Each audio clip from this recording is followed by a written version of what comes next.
Hi ಸ್ನೇಹಿತರೆ, ನಿಮ್ಮ bank ಖಾತೆಗೆ ಬರಲಿರುವ ಮಹಾಸಂಭ್ರಮದ ಸುದ್ದಿ ಇದು.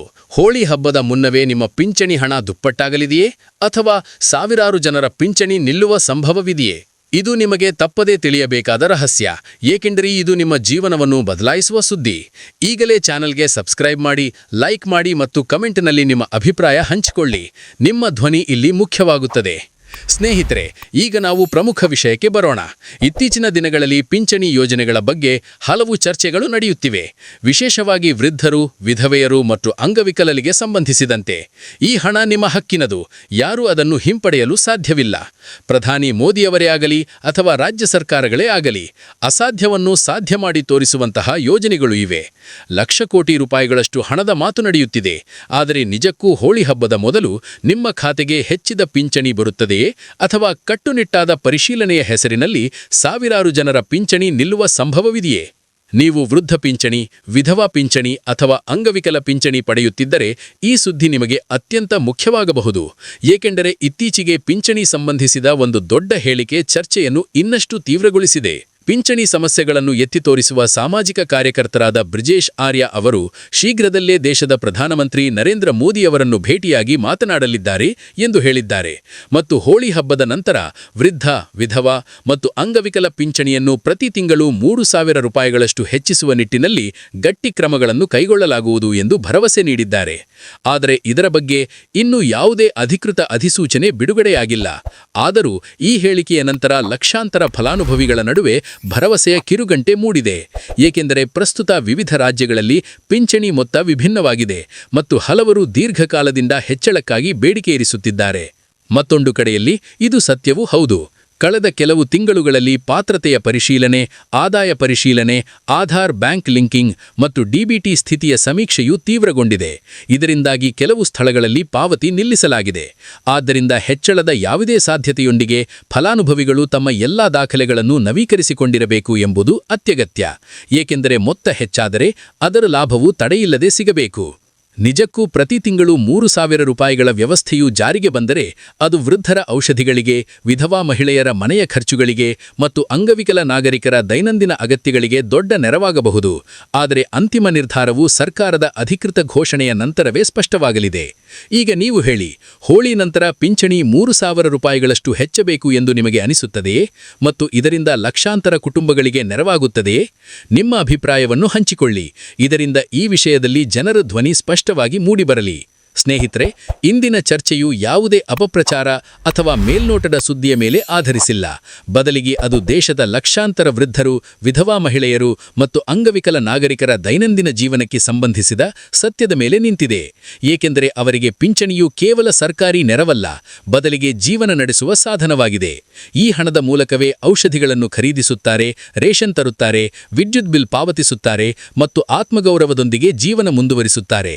ಪಿಂಚಣಿಗೆ ಸಂಬಂಧಿಸಿದ ಯಾವುದೇ ಹೊಸ ನಿಯಮ, ಪರಿಶೀಲನೆ ಅಭಿಯಾನ ಅಥವಾ ಪಾವತಿ ಸಂಬಂಧಿತ ಬದಲಾವಣೆಗಳು ಬಂದಾಗ ಅದರ ಪರಿಣಾಮ ನೇರವಾಗಿ ಇವರ ಮೇಲೆ ಬೀಳುತ್ತದೆ. ಮತ್ತು ಇದೇ ಕಾರಣಕ್ಕೆ ಕಳೆದ ಕೆಲವು ತಿಂಗಳುಗಳಲ್ಲಿ ಸಾಮಾಜಿಕ ಭದ್ರತಾ ವ್ಯವಸ್ಥೆಗಳ ಬಗ್ಗೆ ಬರುತ್ತಿರುವ ಸಂಕೇತಗಳಲ್ಲೂ ಅರ್ಥಮಾಡಿಕೊಳ್ಳುವುದು ಅತ್ಯಂತ ಮುಖ್ಯ.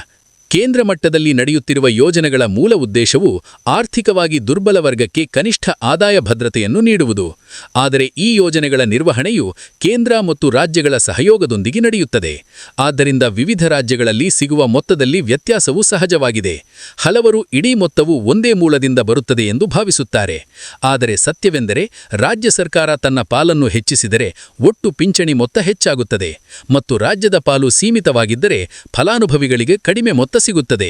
ಆದ್ದರಿಂದ ಮೊತ್ತದಲ್ಲಿ ವ್ಯತ್ಯಾಸವು ಆಡಳಿತಾತ್ಮಕ ರಚನೆಯ ಪರಿಣಾಮವೇ ಹೊರತು ಯಾವುದೇ ದೋಷದಿಂದಲ್ಲ. ಈಗ ಚರ್ಚೆಯಲ್ಲಿರುವ ಬದಲಾವಣೆಗಳಲ್ಲಿ ಅತ್ಯಂತ ಪ್ರಮುಖವಾದದ್ದು ಪಾತ್ರತೆಯ ಮರುಪರಿಶೀಲನೆ ಮತ್ತು ಆದಾಯ ಮಿತಿಯ ಕಠಿಣ ಪರೀಕ್ಷೆ. ಏಕೆಂದರೆ ಸರ್ಕಾರದ ಪ್ರಯತ್ನವು ಯೋಜನೆಯ ಲಾಭವು ಕೇವಲ ನಿಜವಾದ ಅಗತ್ಯವುಳ್ಳವರಿಗೆ ಮಾತ್ರ ಸಿಗುವಂತೆ ಮಾಡುವುದು ಮತ್ತು ಆರ್ಥಿಕವಾಗಿ ಸಮರ್ಥರಾದವರು ಅಥವಾ ತಪ್ಪು ರೀತಿಯಲ್ಲಿ ಲಾಭ ಪಡೆಯುತ್ತಿರುವವರನ್ನು ಪಟ್ಟಿಯಿಂದ ತೆಗೆದುಹಾಕುವುದು. ಆದರೆ ನೆಲಮಟ್ಟದಲ್ಲಿ ಸ್ಥಿತಿಯು ಅಷ್ಟು ಸರಳವಲ್ಲ. ವಿಶೇಷವಾಗಿ ಗ್ರಾಮೀಣ ಮತ್ತು ಅಸಂಘಟಿತ ಕ್ಷೇತ್ರಗಳಲ್ಲಿ ಆದಾಯದ ನಿಯಮಿತ ದಾಖಲೆಯೂ ಇರುವುದಿಲ್ಲ. ಹಲವು ಬಾರಿ ಕುಟುಂಬದ ನಿಜವಾದ ಆದಾಯವು ಕಡಿಮೆ ಇದ್ದರೂ ದಾಖಲೆಗಳಲ್ಲಿ ಹೆಚ್ಚು ದಾಖಲಾಗುತ್ತದೆ ಮತ್ತು ಈ ಅಸಂಗತತೆಯಿಂದ ಪಾತ್ರನಾದ ವ್ಯಕ್ತಿಯು ಅಪಾತ್ರನೆಂದು ಘೋಷಿಸಲ್ಪಡುತ್ತಾನೆ.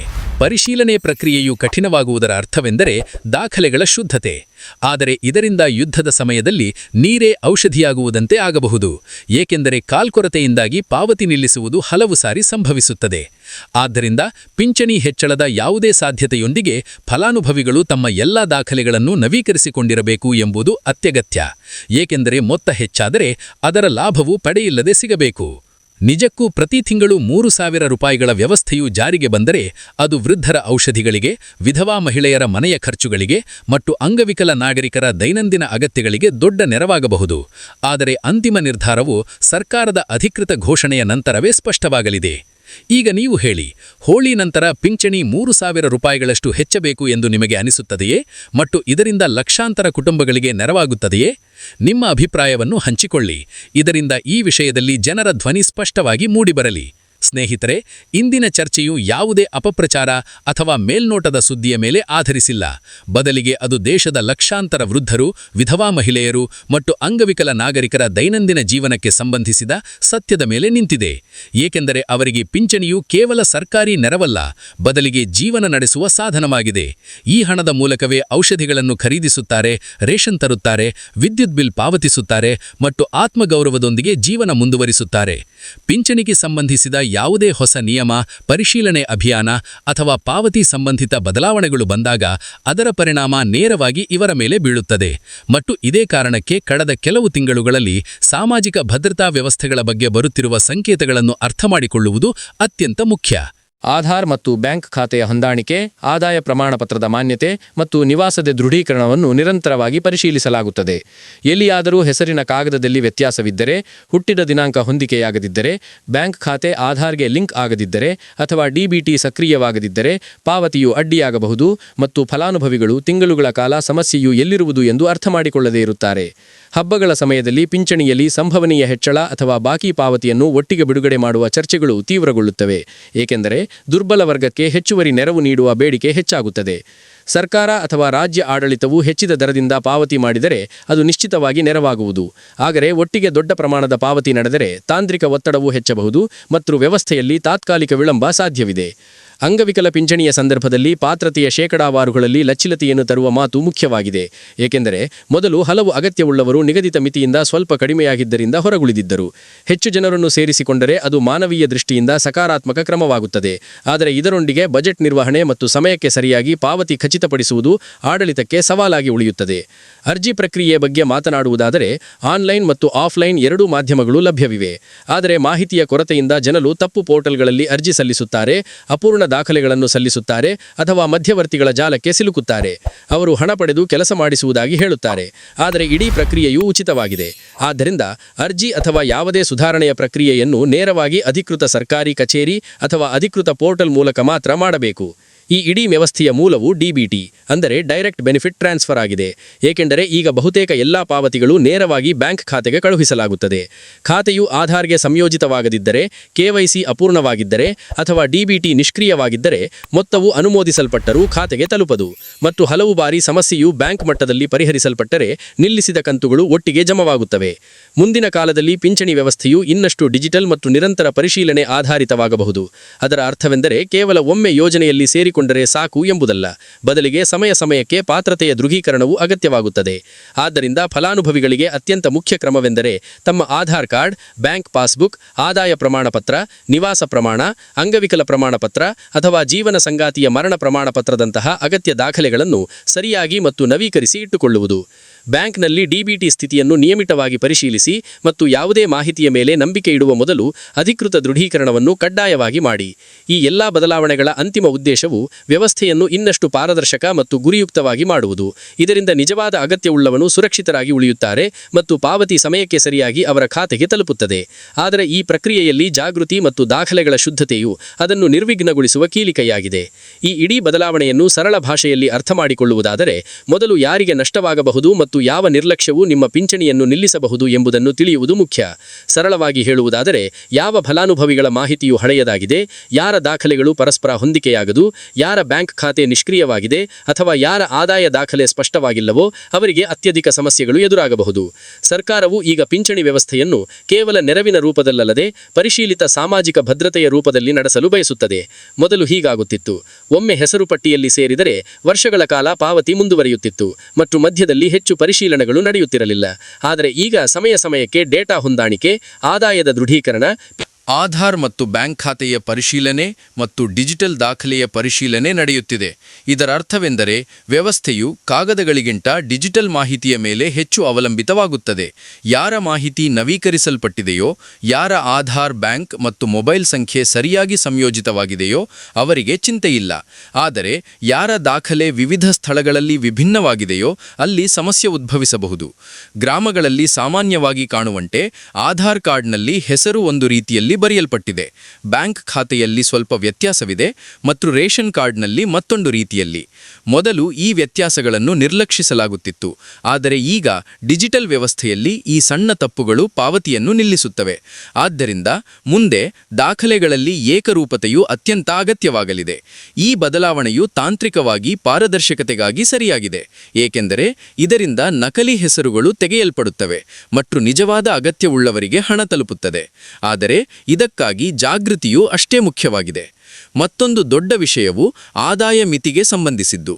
ಈಗ ಕುಟುಂಬದ ಆರ್ಥಿಕ ಸ್ಥಿತಿ ಮತ್ತು ಇತರ ಯೋಜನೆಗಳಿಂದ ಸಿಗುತ್ತಿರುವ ನೆರವಿನ ಹೊಂದಾಣಿಕೆಯೂ ನಡೆಯುತ್ತಿದೆ. ಯಾವುದೇ ಕುಟುಂಬಕ್ಕೆ ಮೊದಲೇ ಇತರ ಸರ್ಕಾರಿ ಯೋಜನೆಯಿಂದ ಸಾಕಷ್ಟು ಲಾಭ ಸಿಗುತ್ತಿದ್ದರೆ ಅಥವಾ ದಾಖಲೆಯಲ್ಲಿ ಆದಾಯ ಹೆಚ್ಚು ಕಾಣುತ್ತಿದ್ದರೆ ಪಿಂಚಣಿಯ ಪಾತ್ರತೆಯಲ್ಲೂ ಮರುಪರಿಶೀಲಿಸಬಹುದು. ಇಲ್ಲಿ ಸಮಸ್ಯೆ ಎಂದರೆ ಅಸಂಘಟಿತ ಕ್ಷೇತ್ರದಲ್ಲಿ ಕೆಲಸ ಮಾಡುವವರ ಆದಾಯ ನಿಗದಿತವಲ್ಲ. ಕೆಲವರು ದಿನಗೂಲಿ ಮಾಡುತ್ತಾರೆ, ಕೆಲವರು ಸಣ್ಣ ಕೃಷಿ ಮಾಡುತ್ತಾರೆ, ಕೆಲವರು ಋತುಮಾನದ ಕೆಲಸ ಮಾಡುತ್ತಾರೆ. ಅವರ ಆದಾಯದ ಸ್ಥಿರ ದಾಖಲೆ ಇರುವುದಿಲ್ಲ. ಅಂತಹ ಸಂದರ್ಭದಲ್ಲಿ ಕಾಗದದ ಅಂದಾಜು ಮಾಡಿದಾಗ ಅದು ನಿಜ ಸ್ಥಿತಿಯಿಂದ ವಿಭಿನ್ನವಾಗಿ ಬರುತ್ತದೆ ಮತ್ತು ಪಾತ್ರ ವ್ಯಕ್ತಿಯು ಪಟ್ಟಿಯಿಂದ ಹೊರಬೀಳುತ್ತಾರೆ. ಆದ್ದರಿಂದ ಆದಾಯ ಪ್ರಮಾಣ ಪತ್ರವನ್ನು ಸಮಯಕ್ಕೆ ಸರಿಯಾಗಿ ನವೀಕರಿಸಿ ಸರಿಯಾದ ಮಾಹಿತಿ ನೀಡುವುದು ಅತ್ಯಂತ ಅಗತ್ಯವಾಗಿದೆ. ಈಗ ನೆಲಮಟ್ಟದ ಸತ್ಯವನ್ನು ಅರ್ಥಮಾಡಿಕೊಳ್ಳುವುದಾದರೆ, ಪಿಂಚಣಿ ನಿಲ್ಲುವ ಅತ್ಯಂತ ಸಾಮಾನ್ಯ ಕಾರಣಗಳು ತಾಂತ್ರಿಕವಾಗಿರುತ್ತವೆ ಹೊರತು ಯೋಜನೆಯನ್ನು ನಿಲ್ಲಿಸುವುದಲ್ಲ. ಸರ್ಕಾರ ಡೇಟಾ ಹೊಂದಾಣಿಕೆ ಮಾಡಿದಾಗ ಹಳೆಯ ದಾಖಲೆಗಳು ಮತ್ತು ಹೊಸ ಡಿಜಿಟಲ್ ದಾಖಲೆಗಳನ್ನು ಸೇರಿಸಲಾಗುತ್ತದೆ. ಉದಾಹರಣೆಗೆ, ಯಾರಾದರೂ 10 ವರ್ಷಗಳ ಹಿಂದೆ ಅರ್ಜಿ ಸಲ್ಲಿಸಿದ್ದರೆ ಆ ಸಮಯದಲ್ಲಿ ಆಧಾರ್ ಕಡ್ಡಾಯವಲ್ಲ ಮತ್ತು ಬ್ಯಾಂಕ್ ಖಾತೆಯು ವಿಭಿನ್ನವಾಗಿತ್ತು. ಈಗ ಅದೇ ಮಾಹಿತಿಯನ್ನು ಡಿಜಿಟಲ್ ವೇದಿಕೆಗೆ ತಂದಾಗ ಹೆಸರು, ಹುಟ್ಟಿದ ದಿನಾಂಕ ಅಥವಾ ಖಾತೆ ಸಂಖ್ಯೆಯಲ್ಲಿ ವ್ಯತ್ಯಾಸ ಬರುತ್ತದೆ. ವ್ಯವಸ್ಥೆಯು ಅಂತಹ ಸಂದರ್ಭಗಳಲ್ಲಿ ಪಾವತಿಯನ್ನು ನಿಲ್ಲಿಸುತ್ತದೆ. ಇದರಿಂದ ತಪ್ಪು ಅಥವಾ ದ್ವಿಗುಣ ಪಾವತಿಯಾಗದಿರಲಿ. ಆದರೆ ಫಲಾನುಭವಿಗೆ ಕಾರಣ ತಿಳಿಯದು ಮತ್ತು ಅವರು ಸರ್ಕಾರ ಪಿಂಚಣಿಯನ್ನು ನಿಲ್ಲಿಸಿದೆ ಎಂದು ಭಾವಿಸುತ್ತಾರೆ. ನಿಜಕ್ಕೂ ಅಗತ್ಯವಿರುವುದು ಕೇವಲ ದಾಖಲೆಯನ್ನು ನವೀಕರಿಸುವುದು. ಡಿಬಿಟಿ ಅಂದರೆ ನೇರ ಬ್ಯಾಂಕ್ ಖಾತೆಗೆ ಪಾವತಿ ಈಗ ಸಂಪೂರ್ಣವಾಗಿ ಜಾರಿಯಲ್ಲಿದೆ. ಇದರ ಲಾಭವೆಂದರೆ ಮಧ್ಯದಲ್ಲಿ ಯಾವುದೇ ಹಸ್ತಕ್ಷೇಪವಿಲ್ಲ ಮತ್ತು ಪಾರದರ್ಶಕತೆ ಉಳಿಯುತ್ತದೆ. ಆದರೆ ಇದಕ್ಕಾಗಿ ಬ್ಯಾಂಕ್ ಖಾತೆ ಸಕ್ರಿಯವಾಗಿರಬೇಕು. ಹಲವರು ಖಾತೆ ತೆರೆದು ಬಿಟ್ಟು ಬಿಡುತ್ತಾರೆ, ದೀರ್ಘಕಾಲ ಲೇನ್ದೇನ ಮಾಡದೇ ಇರುತ್ತಾರೆ, KYCಯನ್ನು ನವೀಕರಿಸದೇ ಇರುತ್ತಾರೆ ಅಥವಾ ಆಧಾರ್ ಸೀಡಿಂಗ್ ಮಾಡದೇ ಇರುತ್ತಾರೆ. ಸರ್ಕಾರ ಹಣ ಕಳುಹಿಸಿದಾಗ ಬ್ಯಾಂಕ್ ಆ ಖಾತೆಯನ್ನು ನಿಷ್ಕ್ರಿಯ ಅಥವಾ ಅಪೂರ್ಣ ಎಂದು ಪರಿಗಣಿಸಿ ಮೊತ್ತವನ್ನು ಹಿಂದಿರುಗಿಸುತ್ತದೆ. ನಂತರ ಅದೇ ಪಾವತಿಯನ್ನು ಮರುಬಿಡುಗಡೆ ಮಾಡುವಲ್ಲಿ ಸಮಯ ಹಿಡಿಯುತ್ತದೆ ಮತ್ತು ಫಲಾನುಭವಿ ತೊಂದರೆಗೊಳಗಾಗುತ್ತಾರೆ. ಆದ್ದರಿಂದ ಸಮಯಕ್ಕೆ ಬ್ಯಾಂಕ್ಗೆ ಹೋಗಿ ಖಾತೆಯನ್ನು ಸಕ್ರಿಯಗೊಳಿಸಿ, ಆಧಾರ್ ಲಿಂಕಿಂಗ್ನ ದೃಢೀಕರಣ ಮಾಡಿ ಮತ್ತು ಮೊಬೈಲ್ ಸಂಖ್ಯೆಯನ್ನು ನವೀಕರಿಸಿ. ಇದರಿಂದ ಯಾವುದೇ ಸಮಸ್ಯೆಯ ಸೂಚನೆ ಸಿಗಬಹುದು. ಸಂಕ್ಷಿಪ್ತವಾಗಿ ಹೇಳುವುದಾದರೆ, ನಷ್ಟವು ಕೇವಲ ತಮ್ಮ ಮಾಹಿತಿಯನ್ನು ನವೀಕರಿಸದವರಿಗೆ ಆಗುತ್ತದೆ. ದಾಖಲೆಗಳಲ್ಲಿ ವ್ಯತ್ಯಾಸವಿದ್ದರೆ, ಆದಾಯ ದಾಖಲೆ ಸ್ಪಷ್ಟವಾಗಿದ್ದರೆ ಅಥವಾ ಬ್ಯಾಂಕಿಂಗ್ ಪ್ರಕ್ರಿಯೆ ಅಪೂರ್ಣವಾಗಿದ್ದರೆ ಪಿಂಚಣಿ ಹೊಂದಿರುವವರು ಈಗ ಸಕ್ರಿಯ ಪಾತ್ರವನ್ನು ವಹಿಸಬೇಕು. ಕೇವಲ ಕಾಯುತ್ತಾ ಕುಳಿತರೆ ಸಾಲದು. ತಮ್ಮ ದಾಖಲೆಗಳ ಸಮಾನತೆಯನ್ನು ಪರಿಶೀಲಿಸಿ, ಬ್ಯಾಂಕ್ ಖಾತೆಯನ್ನು ಚಾಲ್ತಿಯಲ್ಲಿಟ್ಟುಕೊಳ್ಳಿ, ಆದಾಯ ಪ್ರಮಾಣವನ್ನು ಸಮಯಕ್ಕೆ ಸರಿಯಾಗಿ ನವೀಕರಿಸಿ ಮತ್ತು ಯಾವುದೇ ಸೂಚನೆಯನ್ನು ನಿರ್ಲಕ್ಷಿಸಬೇಡಿ. ಮುಂದಿನ ಕಾಲವು ಡಿಜಿಟಲ್ ಮತ್ತು ಪರಿಶೀಲನೆ ಆಧಾರಿತ ವ್ಯವಸ್ಥೆಯದ್ದು ಮತ್ತು ಸಮಯಕ್ಕೆ ಸರಿಯಾಗಿ ತಮ್ಮ ಮಾಹಿತಿಯನ್ನು ಸರಿಪಡಿಸಿಕೊಂಡವರ ಪಿಂಚಣಿ ನಿಯಮಿತವಾಗಿ ತಡೆಯಿಲ್ಲದೆ ಸಿಗುತ್ತಲೇ ಇರುತ್ತದೆ. ಈ ಯೋಜನೆಗಳು ದೇಶದ ಆರ್ಥಿಕ ವ್ಯವಸ್ಥೆಯನ್ನು ಬಲಪಡಿಸುವಲ್ಲಿ ಪ್ರಮುಖ ಪಾತ್ರ ವಹಿಸುತ್ತವೆ, ಏಕೆಂದರೆ ದುರ್ಬಲ ವರ್ಗಕ್ಕೆ ನೀಡುವ ನೆರವು ಸಮಾಜದ ಒಟ್ಟಾರೆ ಅಭಿವೃದ್ಧಿಗೆ ಕೊಡುಗೆ ನೀಡುತ್ತದೆ. ಹಲವು ರಾಜ್ಯಗಳಲ್ಲಿ ಪಿಂಚಣಿ ಮೊತ್ತವನ್ನು ಹೆಚ್ಚಿಸುವ ಪ್ರಯತ್ನಗಳು ನಡೆಯುತ್ತಿವೆ ಮತ್ತು ಕೇಂದ್ರ ಸರ್ಕಾರದ ಮಾರ್ಗಸೂಚಿಗಳು ಇದನ್ನು ಬೆಂಬಲಿಸುತ್ತವೆ. ಸಿಗುತ್ತವೆ. ಆದರೆ ಸ್ಥಳೀಯ ಸಮಸ್ಯೆಗಳು ಮತ್ತು ಬಜೆಟ್ ನಿರ್ಬಂಧಗಳು ಕೆಲವೊಮ್ಮೆ ವಿಳಂಬಕ್ಕೆ ಕಾರಣವಾಗುತ್ತವೆ. ಫಲಾನುಭವಿಗಳು ಸ್ಥಳೀಯ ಸರ್ಕಾರಿ ಕಚೇರಿಗಳೊಂದಿಗೆ ನಿರಂತರ ಸಂಪರ್ಕದಲ್ಲಿರುವುದು ಮುಖ್ಯ, ಏಕೆಂದರೆ ಅಲ್ಲಿಂದ ಮಾತ್ರ ಸರಿಯಾದ ಮಾಹಿತಿ ಸಿಗುತ್ತದೆ. ಸಾಮಾಜಿಕ ಮಾಧ್ಯಮಗಳಲ್ಲಿ ಹರಡುವ ಅಪಪ್ರಚಾರಗಳಿಗೆ ಬಲಿಯಾಗಬೇಡಿ, ಬದಲಿಗೆ ಅಧಿಕೃತ ಮೂಲಗಳಿಂದ ಮಾಹಿತಿ ಪಡೆಯಿರಿ. ಪಿಂಚಣಿ ಯೋಜನೆಗಳು ದೇಶದ ಸಾಮಾಜಿಕ ಭದ್ರತಾ ಜಾಲದ ಭಾಗವಾಗಿವೆ ಮತ್ತು ಅವುಗಳನ್ನು ಸುಧಾರಿಸುವ ಪ್ರಯತ್ನಗಳು ನಿರಂತರವಾಗಿ ನಡೆಯುತ್ತಿವೆ. ನೀವು ಈ ಯೋಜನೆಯ ಫಲಾನುಭವಿಯಾಗಿದ್ದರೆ ನಿಮ್ಮ ಹಕ್ಕುಗಳ ಬಗ್ಗೆ ತಿಳಿದುಕೊಳ್ಳಿ ಮತ್ತು ಅಗತ್ಯ ಕ್ರಮಗಳನ್ನು ಕೈಗೊಳ್ಳಿ. ಇದರಿಂದ ನಿಮ್ಮ ಜೀವನವು ಸುಗಮವಾಗಿ ಸಾಗುತ್ತದೆ ಮತ್ತು ಸರ್ಕಾರದ ನೆರವು ನಿರಂತರವಾಗಿ ಸಿಗುತ್ತದೆ. ಹಲವು ಸಂದರ್ಭಗಳಲ್ಲಿ ಸಣ್ಣ ಸಣ್ಣ ತಪ್ಪುಗಳು ದೊಡ್ಡ ಸಮಸ್ಯೆಗಳನ್ನು ಉಂಟುಮಾಡುತ್ತವೆ. ಆದ್ದರಿಂದ ನಿಮ್ಮ ದಾಖಲೆಗಳನ್ನು ನಿಯಮಿತವಾಗಿ ಪರಿಶೀಲಿಸಿ, ಬ್ಯಾಂಕ್ ಅಧಿಕಾರಿಗಳೊಂದಿಗೆ ಮಾತನಾಡಿ ಮತ್ತು ಅಗತ್ಯವಿದ್ದರೆ ಸಹಾಯ ಪಡೆಯಿರಿ. ಈ ರೀತಿಯಲ್ಲಿ ನೀವು ಯಾವುದೇ ತೊಂದರೆಯಿಲ್ಲದೆ ಪಿಂಚಣಿ ಪಡೆಯಬಹುದು. ಸರ್ಕಾರದ ಡಿಜಿಟಲ್ ಉಪಕ್ರಮಗಳು ಇದನ್ನು ಸರಳಗೊಳಿಸುತ್ತಿವೆ, ಆದರೆ ನಿಮ್ಮ ಸಹಕಾರವು ಅಗತ್ಯ. ಮುಂದಿನ ದಿನಗಳಲ್ಲಿ ಇನ್ನಷ್ಟು ಸುಧಾರಣೆಗಳು ಬರಬಹುದು ಮತ್ತು ನೀವು ಅವುಗಳೊಂದಿಗೆ ಹೊಂದಿಕೊಳ್ಳಿ. ಇದರಿಂದ ನಿಮ್ಮ ಭವಿಷ್ಯ ಸುರಕ್ಷಿತವಾಗುತ್ತದೆ.